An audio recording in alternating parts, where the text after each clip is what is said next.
Bharatiya Janata party విజయదుందు మ్రోగించడం చాలా సంతోషం కలిగిస్తున్నది. ఇది బీజేపీ యొక్క సైద్ధాంతిక విజయం. అభివృద్ధికి, జాతీయవాదానికి ఈ మూడు రాష్ట్రాల ప్రజలు ఇలా పట్టం కట్టారు. నరేంద్ర మోడీ నాయకత్వం పట్ల ప్రజలకు ఉన్నటువంటి విశ్వాసం ఈ ఎన్నికల ఫలితాల ద్వారా బహిర్గతమైంది. డబుల్ ఇంజన్ సర్కార్ ద్వారా మాత్రమే అభివృద్ది సాధ్యం. ఈ దేశాన్ని అభివృద్ది బాటలో నడిపిస్తున్నటువంటి నరేంద్ర మోడీ గారి ప్రభుత్వం ఢిల్లీలో ఉంది కాబట్టి మా రాష్ట్రాలు కూడా అభివృద్ది చెందాలంటే భారతీయ జనతా పార్టీ ప్రభుత్వాన్ని కూడా మా రాష్ట్రాల్లో ఏర్పరచుకోవాలని చెప్పి ఒక దృఢ నిశ్చయంతో, ఒక దృఢ సంకల్పంతో ఆయా రాష్ట్రాల ప్రజలు భారతీయ జనతా పార్టీకి ఓటేయడం, మూడు రాష్ట్రాల్లో ఇలా భారతీయ జనతా పార్టీ విజయం సాధించడం నిజంగా ఈ సందర్భంగా మా ప్రియతమ నేత నరేంద్ర మోడీ గారికి, మా హోంశాఖ మంత్రులు అమిత్ షా గారికి, మా జాతీయ అధ్యక్షులు నితిన్ నబీన్ గారికి ఈ త్రిమూర్తుల విజయం.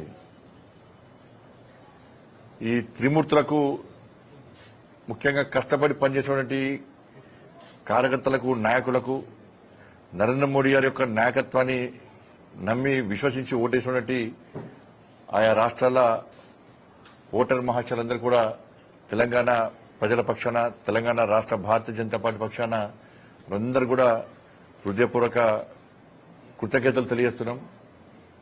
ఈ మూడు రాష్ట్రాల యొక్క విజయం ఈ దేశంలో భారతీయ జనతా పార్టీ కార్యకర్తలకు ఒక నూతన ఉత్సాహాన్ని ఇచ్చింది, ఒక స్ఫూర్తినిచ్చింది, ఒక ఉత్తేజాన్ని, ఉత్సాహాన్ని ఇచ్చింది. దీన్ని స్ఫూర్తిగా తీసుకుని రాబోయే రోజుల్లో దేశవ్యాప్తంగా అన్ని రాష్ట్రాల్లో భారతీయ జనతా పార్టీ ప్రభుత్వాన్ని ఏర్పాటు చేయాలని చెప్పి నరేంద్ర మోడీ గారి యొక్క లక్ష్యం ఉందో, కాంగ్రెస్ ముక్త భారత్ అనేటువంటి లక్ష్యం ఉందో దాన్ని సాకారం చేయడానికి ప్రతి భారతీయ జనతా పార్టీ కార్యకర్త ముందుకొచ్చి పనిచేయడానికి సిద్దంగా ఉండడానికి ఈ ఎన్నికల ఫలితాలు దోహదపడ్డాయన్న విషయం వాస్తవం. ముఖ్యంగా చూస్తే అస్సాంలో ఇలా ఆత్మగౌరవం, ఇలా భారతీయ జనతా పార్టీ ఆత్మగౌరవం ఇవాళ నిలిచింది. వాళ్ళు 100కు పైగా సీట్లలో భారతీయ జనతా పార్టీ ఇలా ఎన్నికల్లో గెలిచి ఈశాన్య రాష్ట్రాల అభివృద్ది కోసం నరేంద్ర మోడీ ప్రభుత్వం చేస్తున్న కృషికి నిలువెత్తు నిదర్శనమే అస్సాంలో భారతీయ జనతా పార్టీ విజయం. ఇలా హేమంత్ బిశ్వశర్మ వారి కుటుంబం మీద గాని, వారి మీద గాని అనేక తప్పుడు ఆరోపణలు చేసి ఓటర్ల దృష్టిని ఆకర్షించే ప్రయత్నం, ఓటర్ల దృష్టిని మళ్లించే ప్రయత్నం కాంగ్రెస్ పార్టీ చేసినప్పుడు కూడా ఇలా కాంగ్రెస్ పార్టీ అడ్రస్ లేకుండా పోయింది. 100కు పైగా స్థానాల్లో ఇవాళ భారతీయ జనతా పార్టీ ఇవాళ అస్సాంలో విజయం సాధించి ఇలా తిరిగి ప్రభుత్వం ఏర్పాటు చేయడం అంటే నిజంగా చాలా గొప్ప విషయం. ఇది కాంగ్రెస్ పార్టీకి సంబంధించిన హేమీలే అక్కడ ఓడిపోయారు. 100కు పైగా స్థానాల్లో భారతీయ జనతా పార్టీ వాళ్ళకి గెలవబోతుంది. వాళ్ళ పుదుచ్చేరి సంబంధించి పుదుచ్చేరి 30 సీట్లలో 21 సీట్లో ఇప్పటికే ఎన్డీఏ గెలిచి ఇలా విజయ పరంపర దిశగా కొనసాగుతున్నది. పుదుచ్చేరిలో అక్కడ కూడా ఇలా రెండోసారి అధికారంలోకి రాబోతున్నది. అక్కడ అభివృద్ధి లక్ష్యంగా ఇలా భారతీయ జనతా పార్టీని, నరేంద్ర మోడీ ప్రభుత్వాన్ని ఏర్పాటు చేయాలని చెప్పి మన ప్రజలు భావించి ఇలా ఎన్డీఏకు పట్టకట్టడం జరిగింది. ఇవాళ బెంగాల్లో, వెస్ట్ బెంగాల్లో 200 సీట్లు ఇప్పటికే 294 సీట్లకు ఇప్పటికే 200 సీట్లకు పైగా భారతీయ జనతా పార్టీ ఆధిక్యంలో ఉంది. అక్కడ బంగ్లాదేశ్ చొరబడ్డిదారుల యొక్క ఓటు బ్యాంక్తోని, రోహింగ్యాల ఓటు బ్యాంక్తోని, ఒక వర్గం ప్రజల ఓటు బ్యాంక్తోని గెలవాలనుకుని అరాచకాలు సృష్టించి, విధ్వంసం సృష్టించి, సాక్షాత్తు హోంమంత్రి గారినే గుండా అన్నారు. కాషాయపు జెండాలు పట్టుకొని తిరిగితే దాడులు చేశారు. భారతీయ జనతా పార్టీ కార్యకర్తల ఆస్తులను ధ్వంసం చేశారు. అనేక మంది కార్యకర్తలను బలి తీసుకున్నారు. కార్యకర్తల కుటుంబాల మీద దాడి చేశారు. మరి అనేక మంది కార్యకర్తల యొక్క బలిదానాన్ని స్ఫూర్తిగా తీసుకుని అక్కడ భారతీయ జనతా పార్టీ కార్యకర్తలు ఇవాళ కసితోని ఒక సంకల్పంతో జై శ్రీరామ్ అని గర్జిస్తూ పనిచేయడం వల్లనే ఈరోజు బంగ్లాదేశ్ వాళ్ళు చొరబడతారని ప్రోత్సహిస్తున్నటువంటి టీఎంసీకి గుణపాఠం చెప్పే విధంగా ఇవాళ ప్రజలు ఇవాళ భారతీయ జనతా పార్టీకి పూర్తి మెజార్టీ కట్టబెట్టి ఇలా అరాచకత్వానికి సమాధి చేసిన విషయాన్ని ఇలా పశ్చిమ బెంగాల్లో వాళ్ళ ఫలితాలు ఇలా చూపడతామని వాళ్ళ దేశం యొక్క రాష్ట్రపతి గారిని అవమానపరిచారు, దేశ ప్రధానిని అవమానపరిచారు, గవర్నర్ వ్యవస్థనే అవమానపరిచారు, ఎన్నికల వ్యవస్థనే అవమానపరిచారు. ఇన్ని చేసినప్పుడు కూడా ప్రజలు విసిగి వేశారుపై ఎట్టి బస్లో మమతా బెనర్జీ ప్రభుత్వానికి సమాధి కట్టాలని చెప్పి ఆలోచించే ఇవాళ భారతీయ జనతా పార్టీని ఇవాళ ఇంత మెజార్టీతో గెలిపించారు. ఇలా చాలా మంది విశ్లేషకులు లేదు ఇక్కడ గెలిచడం కష్టం, మైనార్టీలందరూ ఒకటవుతున్నారు, హిందువులందరూ ఒక్కడి కావడం కష్టం, హిందువులందరూ ఓటు బ్యాంక్ గా మారడం కష్టం, మమతా బెనర్జీ యొక్క మేనిఫెస్టో హిందూ సమాజాన్ని చీల్చడానికి అవకాశం ఉంది అని చెప్పించి అనేక మంది విశ్లేషకులు భావించినప్పుడు కూడా ఇలా హిందువులందరూ ఓటు బ్యాంక్ గా మారితే ఫలితాలు ఏ విధంగా ఉంటాయో, వారు వన్ సైడ్ లెక్కనే ఫలితాలు ఏ విధంగా ఉంటాయో ఇవాళ పశ్చిమ బెంగాల్లో జరిగినటువంటి ఎన్నికల ఫలితాలను ఇవాళ మనం గమనించాల్సిన అవసరం ఉంది. హిందువులందరూ ఓటు బ్యాంక్ గా మారారు.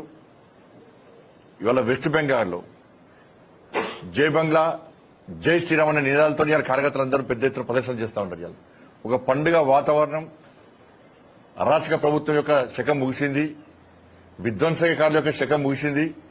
ఇప్పుడు మాకు కావాల్సింది అభివృద్ధి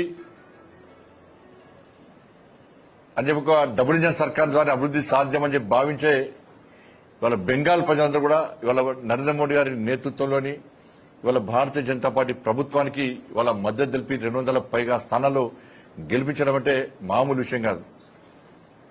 అన్ని అంచనాలు తారుమారు చేసి ఇవాళ బీజేపీ అక్కడ గెలిచింది. ఇవాళ దాంతోపాటు తమిళనాడులో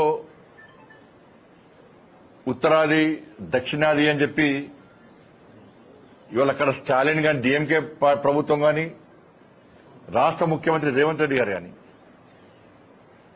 దేశాన్ని చీల్చే ప్రయత్నం చేశారు ఉత్తరాది దక్షిణాది పేరుతోని. కానీ ప్రజలు ఓట్ల ద్వారా చెంప చెల్లుమనే విధంగా ఇద్దరికి గుణపడ చెప్పారు. వాళ్ళు ఇవాళ స్టాలినే గెలుస్తాడా ఓడిపోతాడా అనే పరిస్థితిలో ఉన్నది. వాళ్ళ ఓడిపోయాను అయిపోయా ఖేల్ కథం దుకాన్ బంద్. ఇప్పుడు రేవంత్ రెడ్డి గారు సమాధానం చెప్పాలి దాని మీద. ఉత్తరాది దక్షిణాది, ఉత్తరాదికి అన్యాయం జరుగుతుంది, దక్షిణాదికి అన్యాయం జరుగుతుంది. ఆ పార్లమెంట్ ఎలక్షన్ ముందు గిట్టిన రేవంత్ రెడ్డి గారు ఊకతో ఉపన్యాసి బీజేపీ వస్తే రాజ్యాంగాన్ని మార్చంటే రేవంత్ రెడ్డి మాట ఎవరు నడుచుకోలే. తమిళనాడు పోయి గిరేశారు. స్టాలిన్ ఇద్దరు కలిసి అలుముకున్నారు, ఇద్దరు కలిసి ఉపన్యాసాలు ఇచ్చారు. ఉత్తరాది దక్షిణాది అంటే అన్నోడు వీటి కొట్టుకపోయాడు.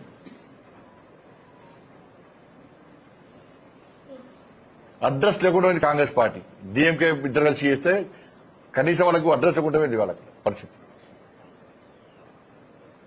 దేశాన్ని విభజించే ప్రయత్నం చేస్తే ఏ విధంగా గుణపాఠం చెప్తామో తమిళనాడు ప్రజలు గుణపాఠం చెప్పింది. ఏదో కేరళ కాంగ్రెస్ పార్టీ గెలిచింది, ఆడ ప్రభుత్వం మీద ఉన్న కమ్యూనిస్టులు అదే అరాచకత్వం.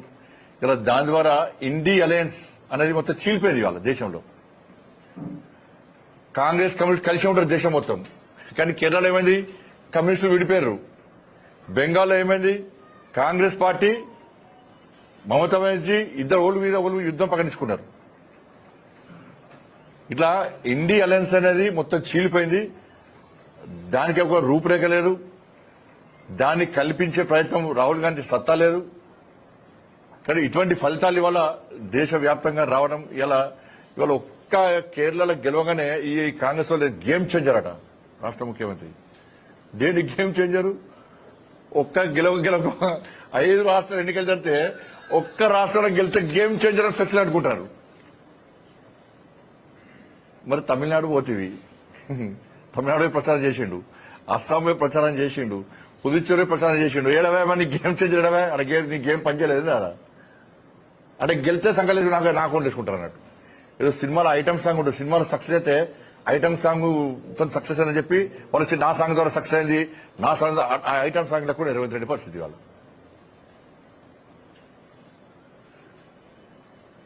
ఇంట్లో ఈగల మొత్తం బయట పల్లెకి మూతలకు అన్నాడు.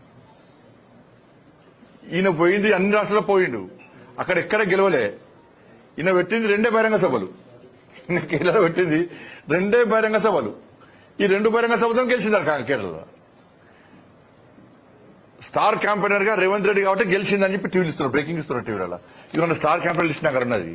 ఇలా పేరు చదువుతా, ఈయన పేరు 9వ పేరు, ఈయన పేరు రేవంత్ రెడ్డి పేరు 9వ పేరు. అంటే రాహుల్ గాంధీ పప్పు శుద్ధనే, అందరూ అనుకుంటారు రాహుల్ గాంధీ పంపు సిద్ధనే.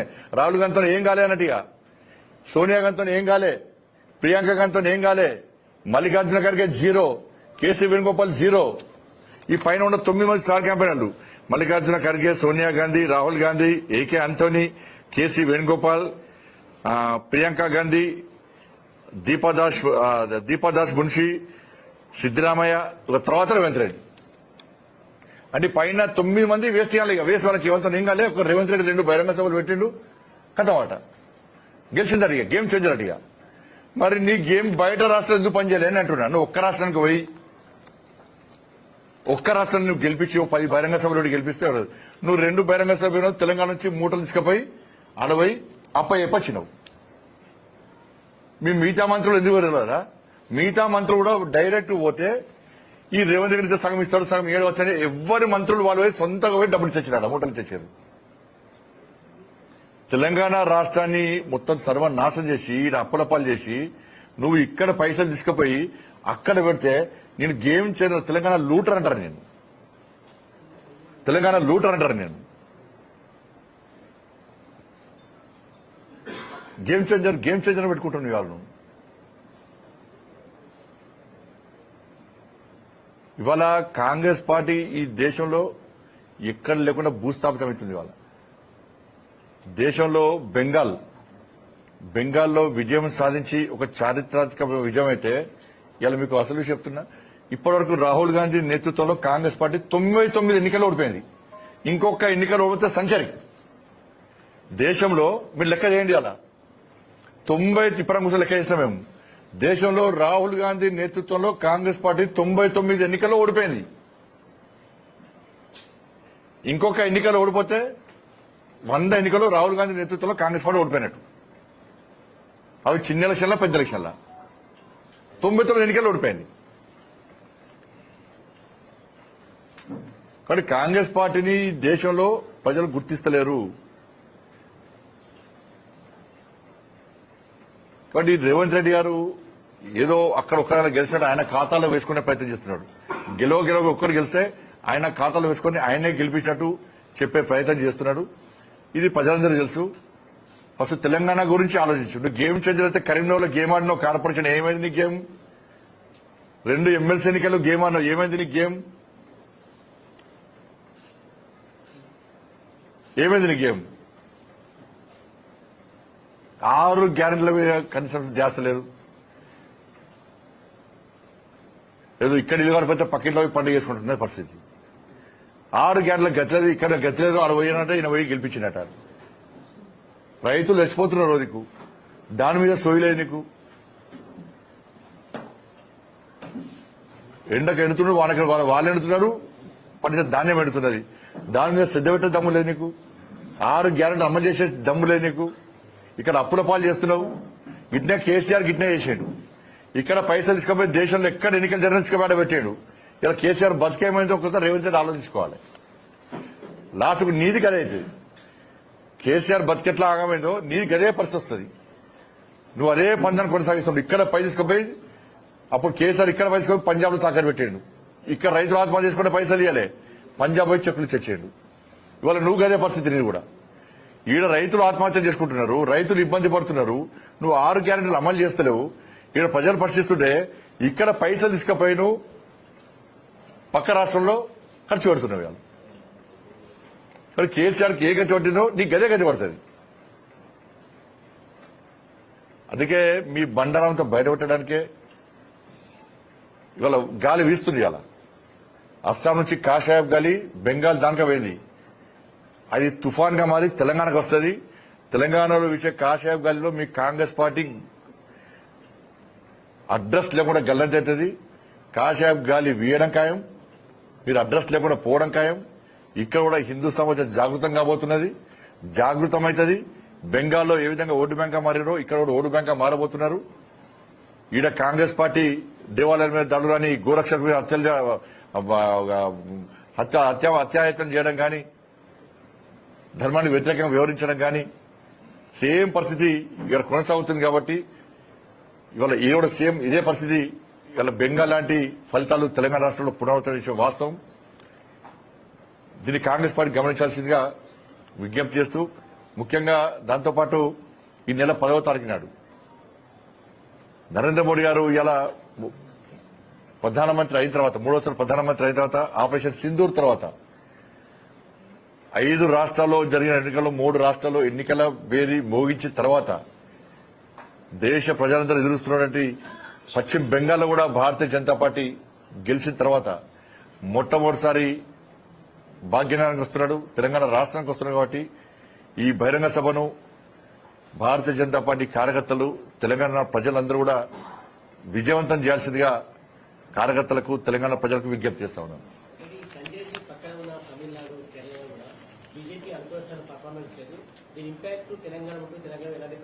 ఫస్ట్ నుంచి కూడా మేము తమిళనాడులో మేము ప్రభుత్వం ఏర్పాటు చేస్తాం. మేము కూడా ఏఐడిఎంకేతో కలిసినాం. మేము సొంతంగా ఎక్కడ పోటీ చేయాలి. కేరళలో కుట్టాడుతున్నాం అంతే. కానీ ఈ 2 రాష్ట్రాల్లో ఓటింగ్ పర్సెంట్ పెరిగింది మాకు, ఓట్ల శాతం పెరిగింది మాకు. ఈ 2 రాష్ట్రాల్లో మేము ఓట్ల శాతం పెంచుకునే ప్రయత్నం చేసినాం అంతే. ఆడ 2 రాష్ట్రాల్లో మొదటి కూడా అస్సాం, పుదుచ్చేరి, బెంగాల్ ఈ 3 రాష్ట్రాల మీదనే ఇలా జాతీయ ప్రత్యేక దృష్టి పెట్టింది. అక్కడ గెలవాలని ప్రయత్నం చేసింది, గెలిచిన వాళ్ళు. ఇలా ఏమంటుంది టీఎంసీ ఏమంటుంది, మూడోసారి ప్రభుత్వం ఏర్పడిన ప్రభుత్వం మీద కొంచెం వ్యతిరేకత ఉంటుంది కాబట్టి ఓడిపోయిందట. మరి అస్సాంలో మేము గెలిచాం కదా, అస్సాంలో 3సారి మేము గెలిచాం కదా, ఆడ ప్రభుత్వం వ్యతిరేకత ఎందుకు లేదు? మరి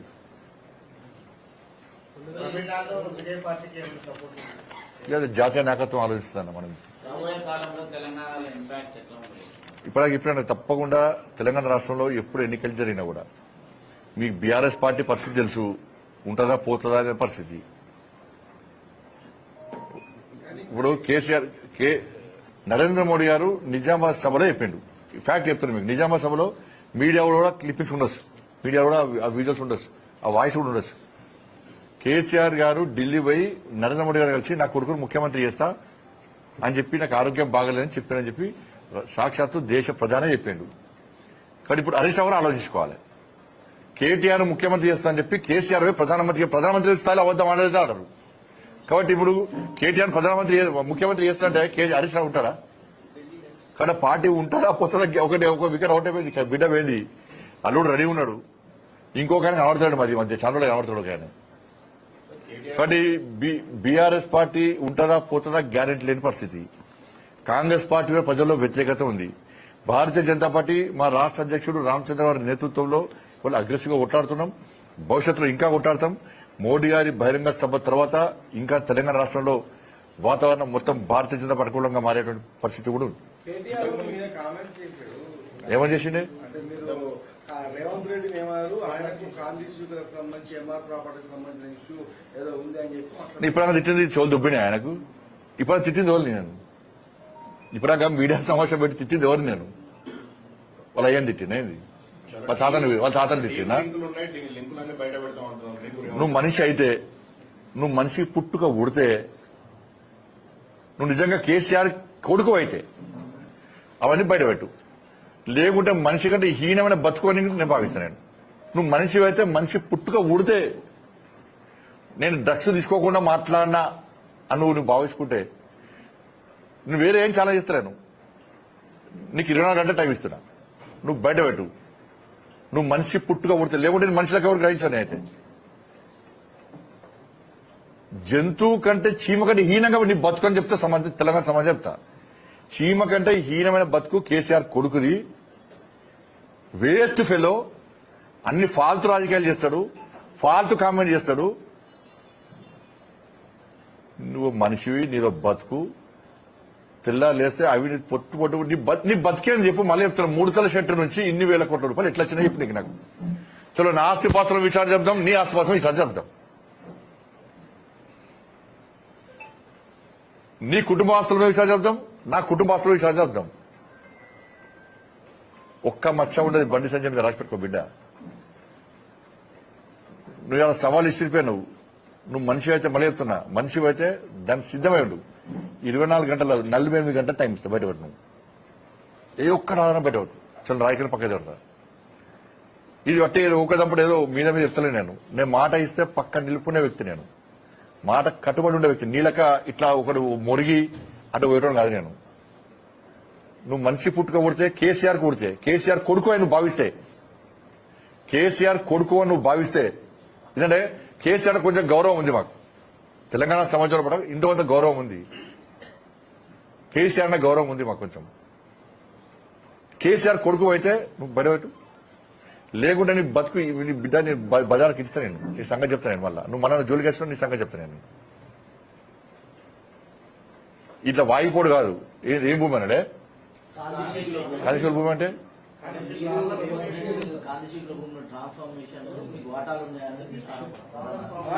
ప్రాపర్టీస్ కూడా కోటికి ఇచ్చారు. మరి ఏం వ్యక్తున్నారో భయ్, నాకు అర్థం కాదు. నువ్వు ఏం వ్యక్తులు చెప్పండి. ఆధార్ బయటపెట్టి రాదు. సంకలో పెట్టుకొని తిరుగుతా అయిపోతుంది. నీ పెట్టి బయటపెట్టు. ఎందుకు బయటపెడతావు? డ్రగ్స్ తీసుకుని ఎండకాలం కదా, డ్రగ్స్ డోస్ ఎక్కువ తీసుకుంటారు. ఈ మధ్య డ్రగ్స్ డోస్ ఎక్కువ తీసుకుంటారు. ఎందుకంటే ఎండకు చెమట పోతా ఉంటుంది అది బాగా. డ్రగ్స్ డోస్ ఎక్కువ తీసుకుంటాడు, డోస్ ఎక్కువ తీసుకుంటాడు. 24 గంటలు బండి సంజయ్ కనబడతాడు. స్వార్థ రాజకీయాలు చేయదు. ఏదంటే నీకు ఆధారం ఉంటే మాట్లాడాలి. ఏదో మాట్లాడిపోతే కాదు. నువ్వు మళ్ళీ నేను ఇది బయట పెట్టేదాకా నిలిచిపెట్టా. ఇది బయట పెట్టేదాకా నిలిచిపెట్టా. నువ్వు పక్క బయట పెట్టాల్సిందే. లేకుండా సంగతి చెప్తా. నువ్వు కరీంనగర్కి వస్తే మాత్రం నేను పక్కా అడ్డుకుంటాం. నువ్వు రెడీ చెప్తావు. రెడీ ఎప్పుడు కరీంనగర్ వచ్చినా అడ్డుకుంటాం. నువ్వు నా మీద చేసిన ఆరోపణలు బయట పెట్టే వరకు కూడా కరీంనగర్ లో నువ్వు అడుగు పెడితే మా భారతీయ జనతా పార్టీ కార్యకర్తలు పక్కా అడ్డుకుంటాం. లేకుంటే నేను మాట్లాడి తప్పని ఒప్పుకో. నేను మళ్ళీ చెప్తున్నా, పోలీసులు అరెస్ట్ చేస్తారా? నువ్వు హౌస్ అరెస్ట్ చేస్తావా? నువ్వు రేవంత్ రెడ్డి కలిసి మీ ఇద్దరు దోస్తులు కదా. నీ ఫోన్ ట్యాపింగ్ కేసు ఏడవా? నీ ఫామ్ హౌస్ కేసు ఏడవా? ఈ ఫార్ములా కేసు ఏడవా? డ్రగ్స్ కేసు ఏడవా? కాళేశ్వరం కేసు ఏడవా? విద్యుత్ కొనుగోలు కేసు ఏడవా? ఏడవేనా కేసులని? నువ్వు రేవంత్ రెడ్డి ఏం చేస్తూ ఇద్దరు కలిసి ఏ కేసులని నువ్వు రేవంత్ రెడ్డి అరెస్ట్ చేసిండు? ఏ కేసుల మీద నిష్పక్షపాతంగా విషయాలు చెప్తున్నాడు రేవంత్ రెడ్డి? మీ ఇద్దరు దోస్తాను తెలియదా? ఎందుకు నీ కుటుంబ విచారణ చెప్తాడు రేవంత్ రెడ్డి?